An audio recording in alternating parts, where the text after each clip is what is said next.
So I just got wind of a record fair happening in town that has apparently 30 vendors, and there's vinyl and CDs. So I want to go and check it out and see if I can find any rare Genesis or rare Phil Collins, which is harder to find.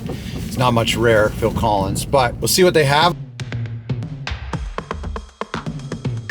I'm on the lookout for some Genesis bootlegs. I've had some success with Genesis bootlegs in the past. I've got 4 this year, I think. 1 at a flea market and 3 from a record store. And so I've kind of like checked out all the local record stores here in towns, and they don't really replenish their Genesis Phil Collins stuff that as often as I'm looking. So whenever some new vendors come to town or there's like a new event like this record fair, then I usually will hop on it because who knows what these guys have, and hopefully they'll have something rare.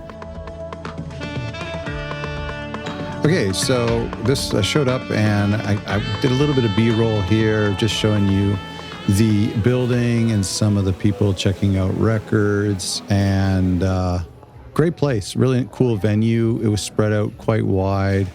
There was lots of cool stuff. I got there early, and so there wasn't as many people as you see right now. This is the top view, but I got there way early, so I had a lot more space. I bought tickets online, so I had a lot more space to move about and to look through some of the records. So I'm going to show you, this is the first stall, and actually when I got there really early, as you can see now, not that many people. I went for the first Genesis bin, and this was honestly the first thing, and I'm going to show it to you at the end of the video. The very first thing I found was this rare Genesis. I want to just quickly look through some of this other stuff.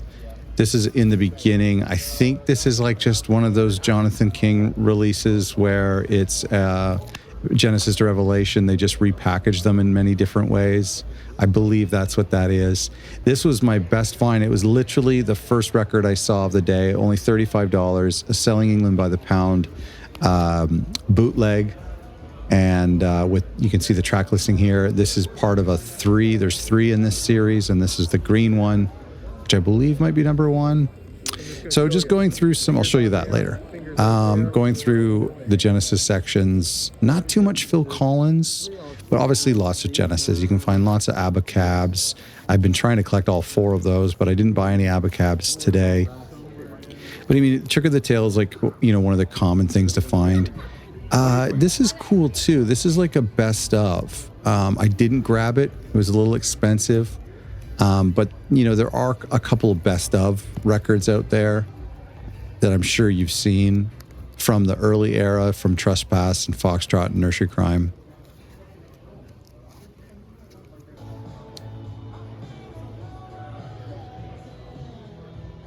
Not as many cassettes as I would have hoped. I'll tell you that for sure. I think there might be some Phil Collins cassettes here and there, but not a huge collection. There were some CDs. Obviously, I have all of these though. Testify, Hot Night in Paris. The book was there. That was cool. I already have it though. Also really disappointed in the 12-inch single showing. That was the only bin of 12-inch singles I could find. Some Steve Hackett stuff, which is cool. You've seen that compilation, I think, around a lot. Again, I think this is another Genesis to Revelation compilation repackage. Really milking that project. This is a compilation, I believe, as well. These are some weird stuff. I didn't pick these up. Sorry, by the way, I should have given more time, but filming in this environment was difficult because the vendors were like a little suspicious. Why is this guy filming all of their inventory? So I apologize. I couldn't slow down and do a big filming of stuff. I did for some things, but next time I promise I'll just tell the vendors what I'm up to, and I'll spend a lot more time filming the stuff. Abacab is one I only have 1 copy, and I really am going to want to get all 4 colors. I just don't feel like spending. Oh, I have this. That's a 12-inch single. I already own that, but that's a cool Mama 12-inch. Okay, so let's get to some of the good stuff here. I'll show you some of the cool bootlegs that I found. This is a really spectacular. It's called Fabulous, I believe. And this looks like it's from 1976 and 77. You can see the track listing there as it comes in and out of focus. Really, really cool record. I think this was $90. Pulgar Grande is the label. The same vendor had this one for $60, live at Earl's Court.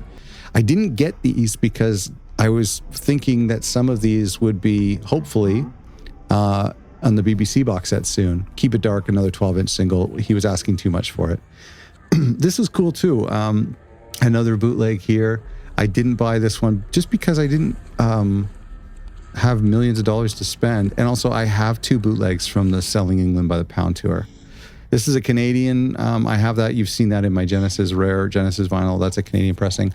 Another White Mountain. I actually regret not getting this because I have one that looks exactly like that, but it's a different track listing, I believe. I have to go check now. But I regret not getting that record. I have a pink label of that White Mountain. Living Years from Mike Mechanics. I really should have got that, man. It was $10, but I was just running out of time, running out of money. Sledgehammer single. Another cool 12-inch. Again, I could have spent $1 million. Birdie would be nice to own. I should grab that. Some Peter Gabriel stuff. I've got a cool Peter Gabriel rare thing to show you in a sec. You're going to see it in just a moment. Right here, Submerge. Some of you might know that. That's a very, very rare piece.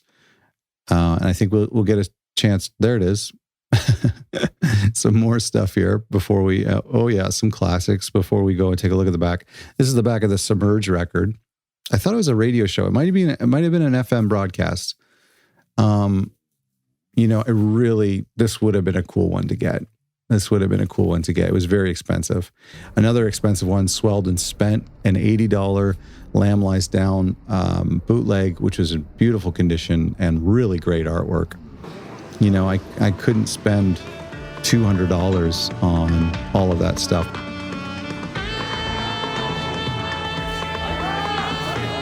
So that was about 2 hours I was in there. And I was the first one to arrive. Well, I wasn't the first one to arrive, but I came at 10:30 when it opened. And I bought tickets online, so I was able to get in quicker than other people, which was cool.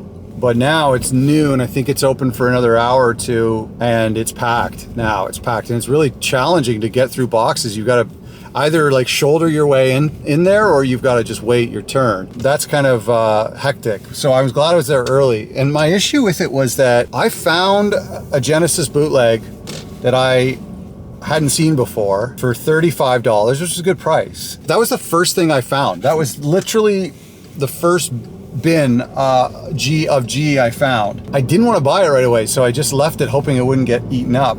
But as I went on, I found a lot more bootlegs, which I'll show you. Phil Collins stuff is really hard to come by. That place did not have a lot of 12-inch singles, and that's the only place you could really find rare Phil Collins stuff. Like, nobody's bootlegged Phil Collins, unfortunately, on vinyl.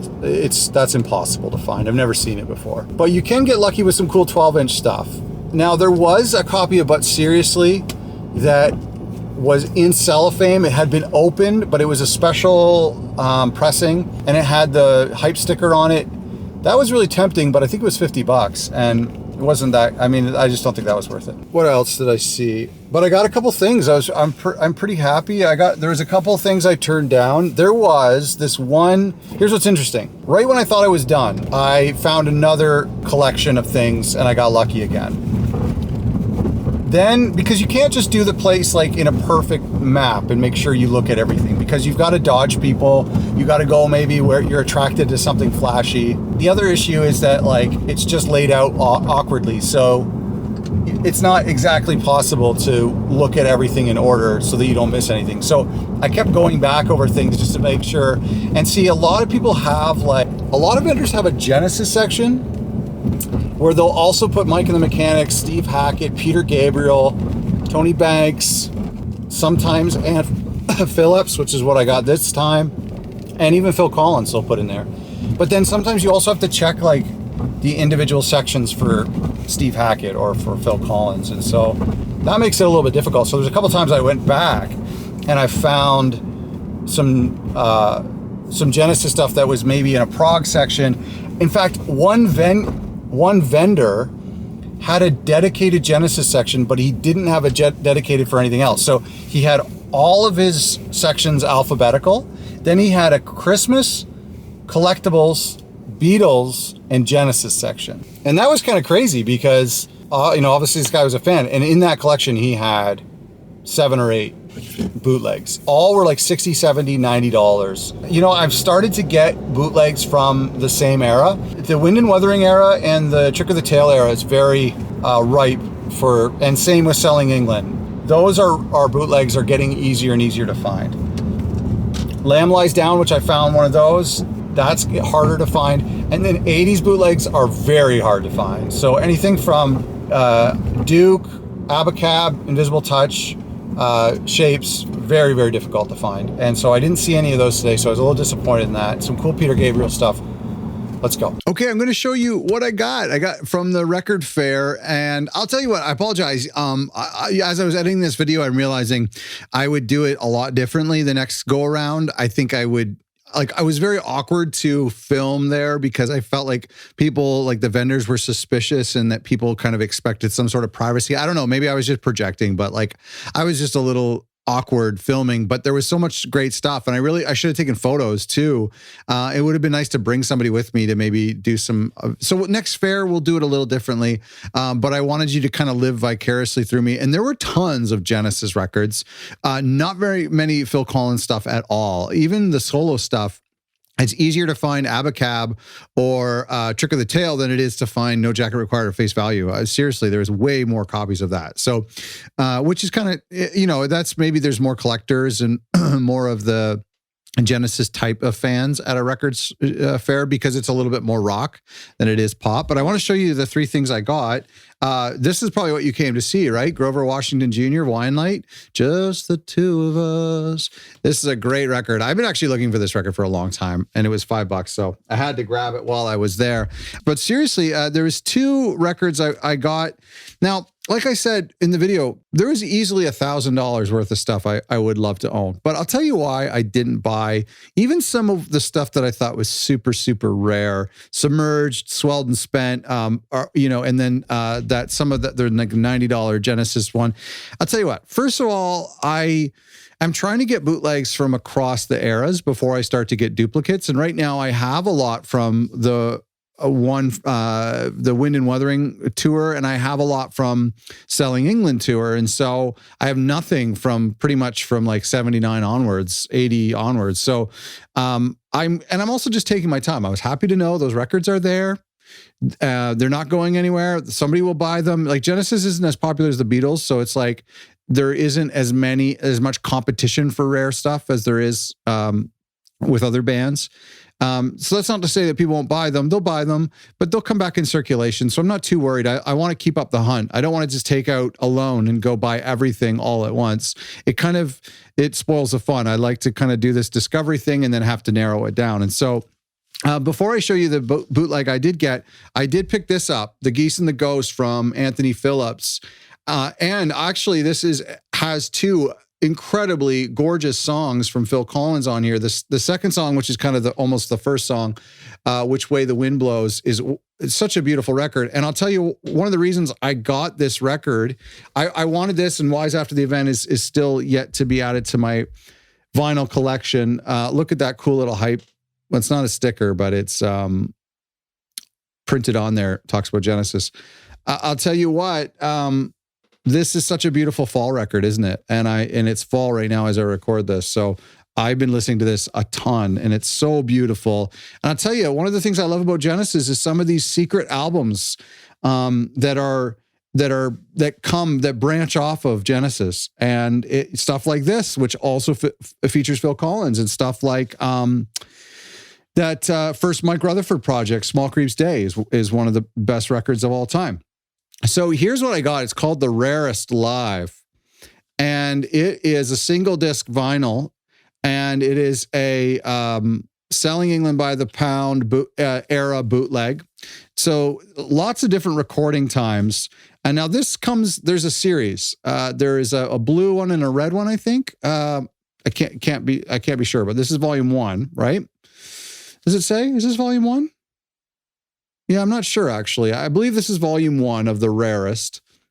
Let's take a look at it.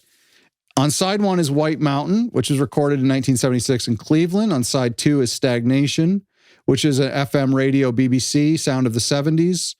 Get 'Em Out by Friday, John Peel radio shows in 72. So it's kind of a compilation. Twilight Alehouse, John Peel radio shows, also 72. So that's side A there. You can see that. Side B is some speaking from Peter Gabriel, and then Dancing with the Moonlit Night, which was recorded in 1974 in Montreal. Horizons, also in Montreal, and the Battle of Epping Forest, which sounds fantastic, in 1974. April 21st, also in Les Montreal. Anyway, this was great. I was very, very happy to get this. As you can see, this is kind of a fun thing on these bootlegs. They do not give out much information. Actually, this is a rare time where they actually show the track listing. Usually they use throwaway labels, labels that have nothing to do with the album. It's weird the paper's kind of coming off on that. It was maybe left in the heat somewhere, but it's in excellent condition. It sounds great. I mean, the Selling England by the Pound tour the recordings aren't as good as they get on Tail, and the recordings later on in Wind and Wuthering sound really good. But there is that lots of tape warble and tape hiss that you get on these recordings, which I think make bootlegs worth it. You know, you get to a certain point where, and it's the same way almost with like The Way We Walk, is like, it just sounds like the album.